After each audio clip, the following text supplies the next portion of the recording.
madaxweynaha maamul goboleedka Puntland Mudane Saciid Cabdilaahi Dene ayaa furay shirka dejinta qorshaha hirgelinta siyaasadda maamul goboleedka Puntland iyo horumarinta dhalinyarada maamul goboleedka Puntland shirkaas oo socon doona muddo 2 maalmood ah. Ugu horeyn waxa munaasabadaasi ka hadlay madaxweynaha maamul goboleedka Puntland Mudane Saciid Cabdilaahi Dene isagoo dhalinyarada maamul goboleedka Puntland dhiirigelin u soo jeediyay waxa hadaladiisa ka mid ahaa runtii sida la sheegay waqtigu aad buu ciriir u ahaa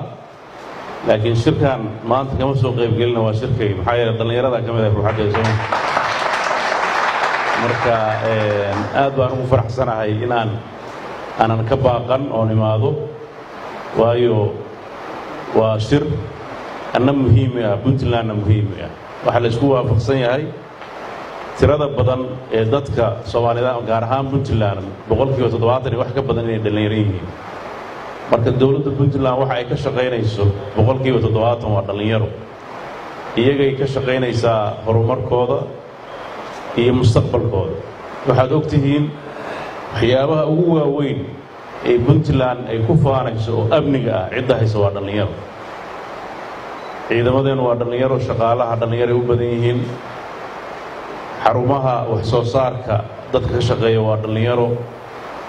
dhalinyaradu inta meelahan joogto hay'adaha la shaqeysa ma aha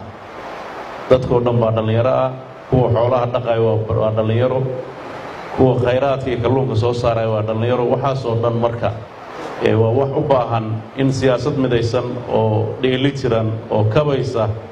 dhinacyada dhalinyaradu ay joogaan oo dhan inay ku wajahnaato waxyaabaha hadda ay haystaan waxa lagu kordhinayo sidoo kale dhalinyarada marxaladdan waxa la soo gudboonaatay marxalad aad u adag oo runtii awal dhaqan xumo ahayd laakiin hadda ceeb badan ah oo kufsi aan loo meeldayin oo wuxuu ku salaysan yahay aan la garanayn oo inta samaynaysa ay dhalinyaro u badan tahay amaba ay wadataa runtii waxaan isleeyahay arrinta ku saabsan dhalinyarada inay dib eegid u baahan tahay waa xaqiiqo jirta waxaan u baahannahay dib eegiddu inaysan noqon bays hadda mashaariicda hay-aduhu hayaan laakiin waxaa la rabaa dib eegid saxa oo ah waxa annaga naga khaldan waxaas naga khaldan waxaa la rabaa si saxa in loo eego si saxa go'aano looga soo saaro muhiimadda waxaas dhaqangalkooda wakhtigaan u daynaynaa ama dawladdaa fulin doonta ama cid baa naga caawin doonta ama annagaa isku tashan doonta waxaad ogtihiin dhowr beri ka hor halka waxaa ka dhacay shirka kalluumaysatada Soomaaliyeed waxaan ku faraxsanahay shirkaas dhammaantiis ciddii qabanqaabisay iyo intuu socdaba inay noqoto ganacsatadii Soomaaliyeed ee Puntland cid wax ku caawintay ma leh marka wax diidaya ma leh shirarka horumarineed iyo howlahooda dhalinyaradu inay iyagu qabsan karaan maxaa yeelay dhalinyaradu kulligood ma aha kuwa teenage-ka oo iskuullada dhigta oo aan maaragtay dakhliga lahayn dakhliga dalka dhalinyaro haysa dadka shaqaysta waa iyaga dadka wax soo saara waa iyaga dadka ku tiirsan waa iyaga marka inay arrimahooda ka shaqeeyaan wax u diidaya male waxaan rajaynayaa fahamka dhalinyarada iyo siday u shaqeynayso in wax laga bedelo sidoo kale waxaan aad uga xumahay in facilitieska waxyaabaha ama meelaha dhalinyaradu ku kulmaan inay aad u liitaan oo markii garoomadii iyo sportskii oo hoos u dhacay ay noqotay meelaha ay ku kulmaan marfisyadii iyo meelo ka liita oo inta badan u horseeda qofka dhalinyarada inuu nolosha ka dhaco ama mukhaadaraad barto